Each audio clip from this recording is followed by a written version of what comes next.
So, we will discuss today about the raising capital for any new business or for existing business. It is very important to get finance from different sources so that you can accelerate your initial activities. One thing. Second, you can meet out your initial requirements, and for that you need to have different type of capital. Different type means you need some capital for long term purpose, some capital you need for short term purpose, some capital you need for medium term purpose. And with this type of requirement, it becomes very important to learn about the various sources of funds. So, if we talk about that, the sources for fund or capital, so we have categorized into these sources into three categories. Very commonly, you can understand the long-term capital sources required when you take loan from financial institutions. You can take long-term loan or borrowings or credit from financial institutions. These financial institutions maybe like IDBI is there, ICICI is there, NABARD is there. So they give you long-term capital. So let us revise on March lecture that long-term capital means when you need capital for more than 5 years for your business. So it becomes important to understand that a long-term capital requirement means you need to choose those sources which may not disturb you for at least 5 years. So these sources includes for long term loan from financial institutions, corporate securities, reinvesting your profit back into your main. This is another big source of that particular long term fund. So mainly companies are dependent on corporate securities for long term funding. We will discuss, our topic is to discuss about the corporate securities today. So just to make background, we are discussing this different type of sources of funds. Along with that, if we talk about that medium term sources through which you can get medium term finance. So it includes your loan from financial institutions, corporate securities, plowing back the profit means again you are reinvesting your profit back. That means these three which are common to your long term. But one more is added, loan from banks. So this banking institution is added into this medium term. That means the fund raising from 1 year to 5 year is usually termed as medium term capital finance. And for medium term finance, the bank is the added source. And third type of capital that you need is short term capital. That means the capital which need not to be taken to the next financial year. Means short term capital is usually termed as the capital which you require for less than 1 year. And for that you have the sources like number 1 bank credit, number 2 trade credit, number 3 installment credits, number 4 customer advances. So customer advances means when you pay some amount for some product in advance. Installment credit means you have to pay installment but you are giving some time, 1 month or 6 months or 10 days, 15 days. So that credit, that time credit that the company is holding with them, not paying installment to some bank or some financial institution, that can be termed as short term for 15 days, 1 month they can reutilize it. And trade credit is basically a trade credit in which the company gives some amount. Company is taking, say for example, from suppliers. Company is taking supply on credit basis. So that is trade credit. So today's topic is corporate securities. We will understand what corporate securities means. Corporate securities are basically the instruments by which the capital is raised by the joint stock companies. These are basically corporate instruments. That means company sells its securities, documents, instruments to get the money. These type of securities are usually of two types. One is ownership securities and other is creditorship securities. The ownership securities are usually including two instruments, preference shares and equity shares, whereas the creditorship securities includes two main instruments, bonds or debentures. So by issuing bonds you can get some money for long term purpose, and by selling your debentures of the company you can also get money. So ownership securities, let us start with ownership securities. Ownership securities includes your preference shares and equity shares. So preference shares are basically those shares which are issued by the company to the investor for collecting money, and these shares are also called as a primary shares. So by issuing these shares to the investor, the company gives ownership right to the investor. So in a way, ownership securities, if you purchase as an investor, you become owner of the particular company. Say for example, 1% shares you own, so 1% owner. 2% shares you own, 2% owners. 3%, or likewise as soon as you reach 51% shares, so you become the controlling owners of the particular firm.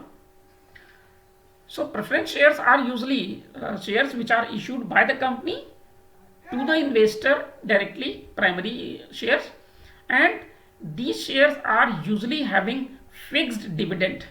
That means return, which is called as a dividend in shares, dividend is fixed. Whether company earns more profit or company earns less profit, but dividend to the primary shareholders or the preference shareholders will remain same. There will be no effect. But the preference shareholder will be given preference in dividend payment. That means before paying to equity shareholders, the dividend to the preference shareholder will be given first. And preference in payment means the company, in case of wind up situation, company will pay you before equity share. So that is very important point. Say for example, company goes in loss, right? So the amount is remaining after creditorship securities, which is to be returned back. So in this one, the preference shareholder will get priority, and whatever remaining residue will be there after giving preference shareholders payment, that will be distributed to equity shareholders. So there is a preferential position if you purchase preference shares. Then comes equity shares. As you know that equity shares are basically the shares which gives you equity rights. That means they give you voting rights. They make you the member of the company. Altogether, preference share also make you member of the company. So as soon as you become a shareholder, you get preferential right to vote. So voting right you get, and you become part of the decision making of the corporate group. That means any big decision of diversification, integration, or development or investment, that is to be passed in board, or sometime in the board of management, or the all equity shareholders or shareholders meeting, and your consent is equally important. But another thing is that equity shareholder do not get fixed rate of return. That means fixed dividend. If profit increases, they get more return dividend. If profit decreases, they get less dividend. So there is a difference in preference share. Equity shareholders dividend is varying, and it will be directly proportional to profitability. Profitability will increase, dividend will increase. Profitability will decrease, dividend will decrease. Another thing is that equity shareholders are getting payment after preference shareholders in case of the wind up of the company. So this is another thing. But yes, on the other side, you are getting more return in form of more dividend if company earns more profit. So this way, the investor is at the maximum risk, because if the company is not in profitable situation, so the first person who will lose money will be equity shareholders. So it is very important to understand that you are doing nothing but simply investing in a company where if profit comes, then your investment will give you dividend return, and if profit is not coming, then your investment is going to be at risk. So these are two ownership securities which becomes very clear, and it becomes very easy to understand. And then the next thing that comes is creditorship securities. So in case of creditorship securities, you have bonds and debentures. So in case of bonds, you can very easily understand that bonds are those instruments, bonds and debentures are those instruments which are in form of creditorship. Means the investor is not getting the voting right, investor is not owner of the company, investor is simply a creditor giving some money to the company and in anticipation to get some money returned back. So there is a difference with ownership. Creditorships are, they give money and they don't have any interest in your activities. They say, I have given you this much money and I want this much money back. So there are two instruments which company can sell in the market. One is bonds and another is debentures. So when we talk about the bonds, bonds are usually issued by the company. Bonds are the instruments which are issued by the company at the fixed rate of return, and which is decided at the time of issuing of the bond, and the tenure and duration of the bond is also decided, usually ranging from 3 year, 5 year, 7 year, and the period is fixed.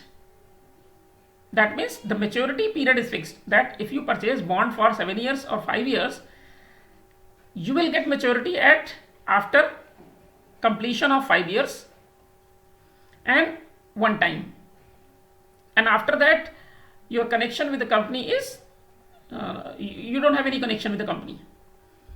So whatever return is fixed, usually the return on bonds is at par equivalent to the economic condition, and usually plus minus 1% with the prevailing fixed deposit rates. So if it is fixed deposit 8% like by bank, So bonds would have somewhat 8, 8.5 or 9, something like that usually. But it may be high side also, it may be low side also, depending on the economic condition. In case of recession, they may fix some higher side to attract the money. It is something different. On other side, the debentures are basically the instruments which are if you look at, they are guaranteed against the assets of the company. These are instruments which company issues and gives guarantee against the assets of the company, whereas the bonds which company issue, the return is guaranteed against the business, not against the assets. So there is a minor difference, that in debentures the investor will get the guaranteed return even the company is not performing well, even company is declared as sick, even company, whatever happens to company, but the amount is guaranteed against the assets. The last asset would be sold out and pay to you against the debenture holder. So this is very important to understand, that this is a guaranteed return by the company. Another important characteristic of debenture is that it do have the fixed rate of return.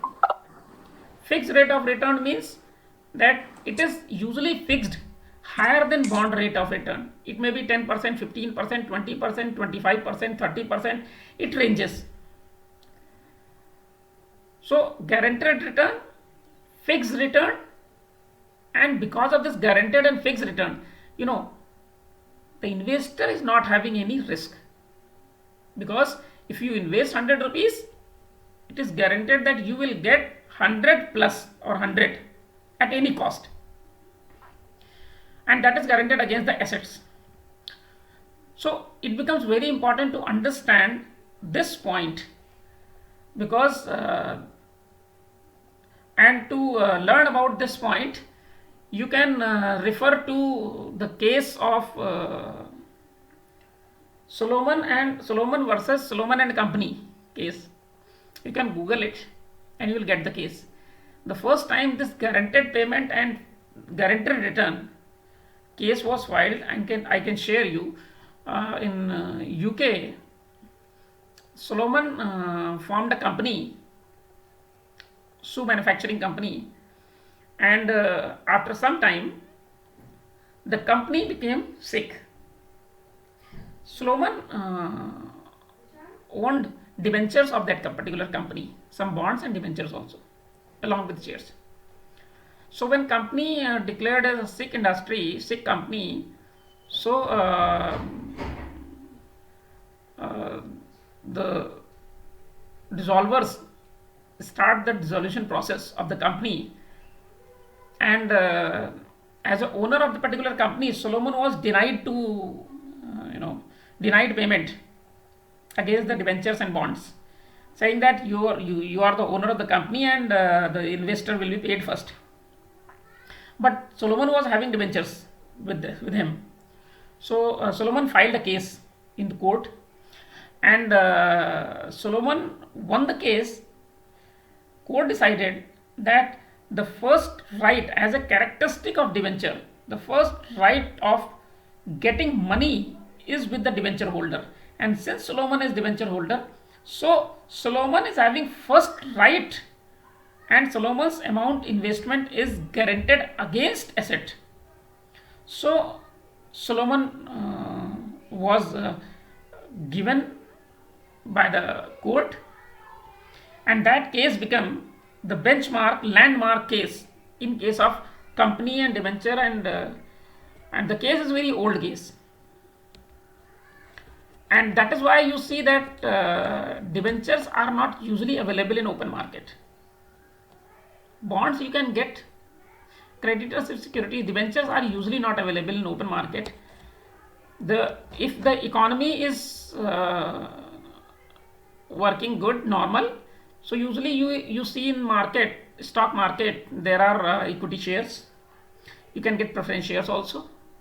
Sometime you will get bonds also, because for the company, the equity shares are the least risk, having least risk, because as soon as they will go in loss, so it will not be a company loss, it will be loss of equity shares investors. So in equity shares, the investors risk is very high, but the company risk is very low. So company try to collect money primarily first from equity shares. If they get some, then second choice is preference shares, because there they have to return in a fixed way, fixed dividend. Whereas in equity, they have to, if company is earning so much profit, so they will have to share profit with the investor. So the company try to, you know, you know, if the company is earning good profit, so the company will give priority to preference shareholders. If company's future is not very clear, the very high profit or very low profit, so they can give the equity shares, and third choice they give to the bonds. If they are unable to secure with the ownership securities, they go with the bonds, they issue bonds and collect money. And in a rare case, they issue debentures. In a rare case, like I can say that in last 20 years I have seen one or two debentures only, and that too when total economic recession was there.